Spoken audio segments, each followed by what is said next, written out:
अगर आपने मेरी स्पीच सुनी हो सेनेट में तो मैंने पहले कहा था कि नैब चेयरमैन कॉम्प्रोमाइज्ड हैं और कॉम्प्रोमाइज़ का मतलब ये है कि उनके ऊपर गवर्नमेंट के पास ऐसी चीज़ें मौजूद हैं कि अगर वो कल मीडिया में रिलीज़ कर दी जाएं तो नैब चेयरमैन जो है ना ये उनको ये मुल्क छोड़ के जाना पड़ेगा, ओहदे से हटना तो दूर की बात है। तो इस वजह से जो उनको कहा जाता है वो करते हैं। केस हो ना हो, अरेस्ट बनता है नहीं बनता, वो गवर्नमेंट की इंस्ट्रक्शंस पे चलते हैं।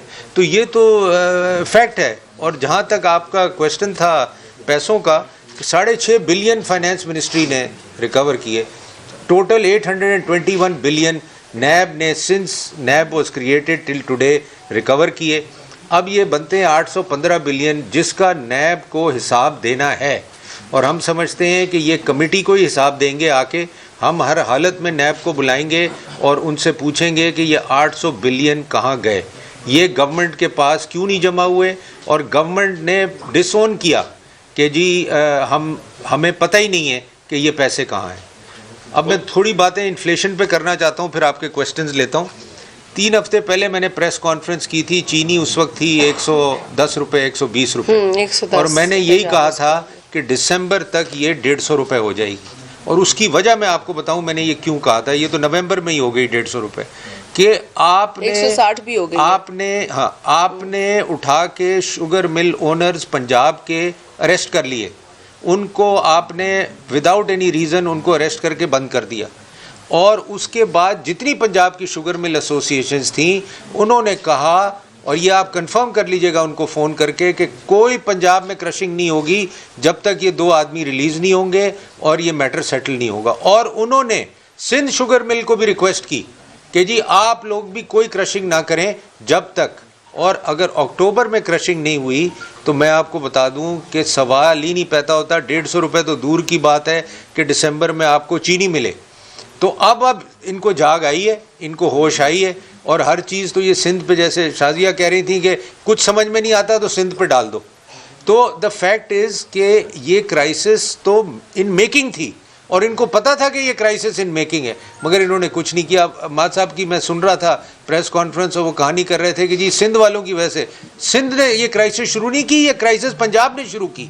और पंजाब शुगर मिल एसोसिएशन ने सिंध को कहा और KPK को कि जी किसी ने क्रशिंग नहीं करनी जब तक ये लोग रिलीज नहीं होंगे। और इस वजह से ये शुगर की क्राइसिस आई। और अभी भी ये क्राइसिस जनवरी में आने थे जी, और अभी भी ये क्राइसिस बड़ी सीरियस है मेरे व्यू में, क्योंकि जब तक क्रशिंग शुरू नहीं होती, शुगर मार्केट में नहीं आती, ये शायद 200 रुपये पे चली जाए। तो ये इस टाइप की पॉलिसीज़ गवर्नमेंट को चलाना, ये सारे इंडस्ट्री का भी नुकसान है, लोगों का भी नुकसान है। और वीट की सिचुएशन इससे भी ख़राब है। 1 साल से हमें पता है कि हम शॉर्ट हैं वीट पे। 6 महीने पहले कम से कम हमें ये LCs खुल जानी चाहिए थी वीट आने के लिए। मेरी नॉलेज के मुताबिक अभी तक LCs नहीं खुली और अभी तक ये नहीं पता कि वीट कहाँ से आनी है जो शॉर्टफॉल है पाकिस्तान में। तो ये एक और क्राइसिस आने वाली है बहुत बड़ी कि आटा, आपको याद होगा, आपने पहले भी आटे की क्राइसिस देखी है, ये सबसे बड़ा क्राइसिस होगा आटा का।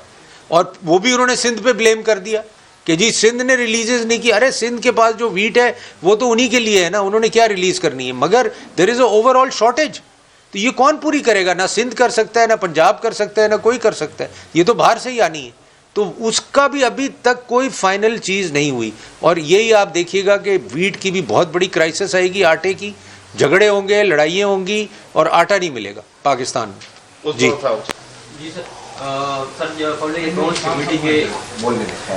ये काफ़ी 4 साल भी रह चुके हैं चेयरमैन पब्लिक अकाउंट्स कमेटी के, और ये 800 अरब रुपये बहुत टाइम से गायब है। तो सर बताना पसंद करवाएं कि कौन कौन जिम्मेदार है कि अभी तक उसने नेब से पूछा नहीं और इनसे ये इन्वेस्टिगेट नहीं किया कि इतने टाइम से आप रिकवर कर रहे हैं। तो मौजूदा सूरत हाल में और प्रीवियस में टाइम में कौन कौन इसके जिम्मेदार हो सकते हैं नेब के साथ साथ पार्लियामेंट के मेम्बरान जो कमेटी के थे? देखिए, पार्लियामेंट के मेम्बरान, पार्लियामेंट का तो ये हाल है। और मैंने ये कमेटी में कहा, कुछ लोग वहाँ बैठे थे उस कमेटी में, उन्होंने कहा जी, तला साहब ने कहा फाइनेंस मिनिस्ट्री वाले क्यों नहीं पूछते कि ये पैसे कहाँ हैं। मैंने कहा इनकी तो मजाल नहीं है कि ये पूछें नैब से क्या ये पैसे कहाँ हैं।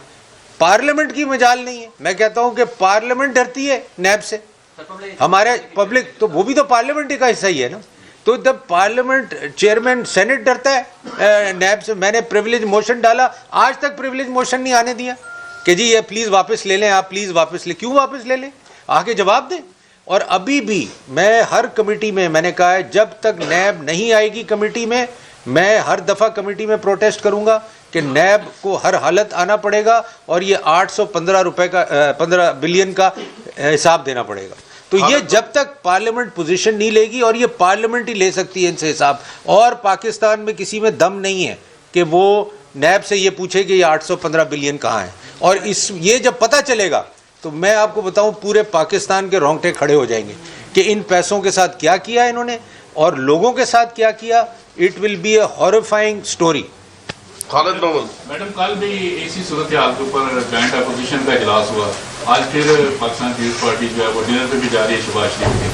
क्या इसको हम समझें कि ये पीडीएम की रिवाइवल है, और जो पार्लियामेंट के अंदर कर रहे हैं क्या वो पार्लियामेंट के बाहर भी वही पॉलिसी होगी?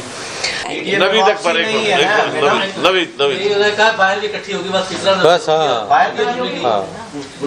जी जी। और कोई एक आप सर ये बता दीजिएगा, सब कमेटी की बात की, जी जी अगर इजाजत हो जी जी, सब कमेटी की सर आप बात की आपने सर, इसके अलावा आप कानूनी दरवाजा भी खटखटाएंगे, देखिए अदालतों में जाएंगे सर। एक तो मैं आपको बता दूं, सुप्रीम कोर्ट बार जो है वो सुप्रीम कोर्ट जा रही है अगेंस्ट दी ऑर्डिनेंस ऑफ नैब, जो नया ऑर्डिनेंस इशू हुआ है। तो वो एक तो वो फाइल कर रहे हैं, और मैं समझता हूँ, और मैंने अपनी लीडरशिप को भी यही एडवाइस दी है कि हम जॉइंटली ऑल अपोजिशन पार्टीज़ भी सुप्रीम कोर्ट जाएं अगेंस्ट दी ऑर्डिनेंस ऑफ नैब जो आया है।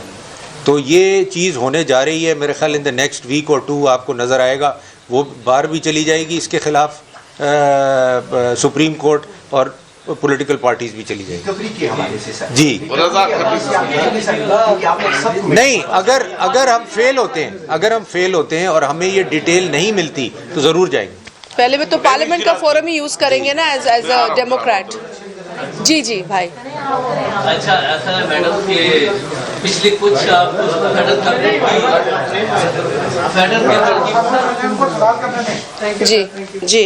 फेडरल कैबिनेट की पिछली कुछ ब्रीफिंग आप देख लें। शहबाज चौधरी हाल कैबिनेट के बाद ब्रीफिंग करते हैं और उसके बाद एक ट्वीट किया जाता है शहबाज गिल की तरफ से। उस फेडरल कैबिनेट का आगाज यहाँ से होता है कि महंगाई का तकाबली जायजा लिया गया खत्ते में। उसके बाद अगला फिक्रा ये होता है कि पाकिस्तान जो महंगाई है उसकी वजह पीपल पार्टी की सिंध गवर्नमेंट है, गवर्नमेंट क्योंकि पार्टी है, आप गवर्नमेंट इसमें कह रहे हो। और वो फिर तकाबली जायजा कहते हैं कि तमाम तर इल्जाम जो है पाकिस्तान में चीनी, चावल, आटा, घी, चीनी, वो पीपल पार्टी उसकी जिम्मेदार नजर आती है उनके ऊपर। तो आप बताएं कि पीपल पार्टी किस हद तक जिम्मेदार है, और ये आया पीपल पार्टी की ही जिम्मेदारी महंगाई कंट्रोल करना, वो कहते हैं ये भी सुबाई मामला है। इस पे मुझे एक किसी का मैसेज भी है, मैं जो आपको पढ़ दूं वो। जी एजाज साहब, आप अच्छा, मैंने कहा मोस्ट सीनियर को आखिर में हम इसीलिए हम रुके हुए थे आपके लिए। जब जुमा वाली वीडियो आई थी जी जी, तब मुझे याद है कि अपोजिशन के जो रहनुमा थे, हमने उनसे सवाल किए कि क्या आप इनके खिलाफ सुप्रीम जुडिशल काउंसिल में जा रहे हैं या नहीं, लेकिन उन्होंने कहा कि ये उनका ज़ाती मामला है। इशू ये है कि जो बंदा अपने कैरेक्टर में इस तरह हो और वो ब्लैकमेल भी हो जाए, तो यानी मसलत पसंदी के तहत आपने ये मौका फराहम किया ताकि वो और जो है वो बाकी लोगों को या जिनके पास बकौल आपके वीडियोस हैं वो उनके कहने पर मजीद जो है वो दबाए। एक तो ये कि इस मसरत पसंदी में इतने ही कसूरवार आप हैं जितने वो हैं। एक तो ये बताइए कि क्या उस वक्त अगर आप चले जाते तो आज मुमकिन है सूरत हाल तब्दील होती या नहीं। दूसरा, शालिया बीबी, आपसे मैं एज ए कॉमन मैन एक सवाल करता हूँ कि इस वक्त लोग महंगाई की वजह से खुदकुशी कर रहे हैं, ऊपर से इमारतों से खुद को गिरा रहे हैं, लेकिन सिर्फ बयानात की हद तक अपोजिशन की जो जमातें हैं उनके पास आपस में न मिलने के अलग अलग वजूहात हैं। लेकिन एक कॉमन मैन जो है वो 3 साल तो काट कर आ चुका, 2 साल कैसे गुजारेगा। ये इस तरह इस मसलत पसंदी और गुनाह में आप शामिल नहीं हैं जितनी हुकूमत है। सलीम साहब आप जवाब देंगे, फिर मैं जवाब मैं तो जी देखें, आप वो वीडियो की बात कर रहे हैं सर से पैर चूमने वाली। अब देखें, वो सर से पैर चूमने वाला वीडियो तो सारी पाकिस्तान ने देखा, कोई सिर्फ मैंने नहीं देखा, फिर भी वो बाहर नहीं गए। और वो बाहर नहीं गए। और आप सही कहते हैं कि हमें कोर्ट जाना चाहिए था, उस वक्त कोर्ट जाना चाहिए था और कोर्ट से ये डिसीजन लेना चाहिए था, इसमें तो कोई डाउट नहीं है। अब वो क्यों नहीं लिया, अब उसकी पता नहीं ऑथेंटिकेशन नहीं थी या क्या वजह थी कि वो कोर्ट में। मगर मुझे अब एक और डर है, मुझे अब ये डर है कि दूसरा जो चेयरमैन कल अगर आए तो वो भी अगर सर से पैर चूमने वाला आ गया तो फिर क्या होगा। तो मैं आपको बताऊं कि ये तो एक ट्रेडिशन बन गया है और ये बड़ा ख़तरनाक ट्रेडिशन है, क्योंकि गवर्नमेंट चाहती है कि हमारे पास नैब का चेयरमैन ऐसा आए जो कि हमारे हाथ में खेले और फेयर और ट्रांसपेरेंट वे में ना चले। तो ये तो एक this is why NAB is being continued. और आपने देखा होगा पिछली दफ़ा भी ऑर्डिनेंस आया, लैप्स हो गया, इस दफ़ा भी ऑर्डिनेंस आया और अभी तक उसके ऊपर और ऑर्डिनेंसेस आ रहे हैं। तो there is a state of confusion with the government and with other people. They don't understand कि हमने नैब के साथ करना क्या है, क्योंकि जितना इस्तेमाल करना था नैब को आप कर चुके और आपने लोगों को, जैसे खुर्शीद शाह साहब को 2 साल बिला वजह जेल रखा, बाकी लोगों का आगा सिराज के पीछे किस मतलब जिसको आप देख लें और फिर सडनली आप अखबार में पढ़ते हैं कि जी मालम जब्बा का केस जो है वो ड्रॉप हो गया, अद्वियात तो, का भी। हाँ तो ये अगर सर से पैर चूमने वाले लोग आएंगे तो फिर तो यही होगा। तो आप यही नेक्स्ट चेयरमैन का भी हाल यही देखेंगे। तो मैं समझता हूँ कि ये कोई क्रेडिबल आदमी आप लगाएं, ऑपोजिशन और मिल के लगाएं। अगर ऑपोजिशन से कोई गलती हुई है चूज़ करने में आदमी को या एक्शन लेने पे, तो उस पर मैं समझता हूँ कि ऑपोजिशन को भी सोच के आदमी लगाना चाहिए। इस तरह का आदमी ना लगाएं जो कल आपके वक्त तो आपकी हेल्प करे और जब आप जाएं तो आपकी फिर पीछे भी पड़ जाए। तो ये को पता करना पड़ेगा कि पिछली वीडियो है। हाँ एग्जैक्टली। तो we should look at the person's character before doing anything like this. Thank you. एक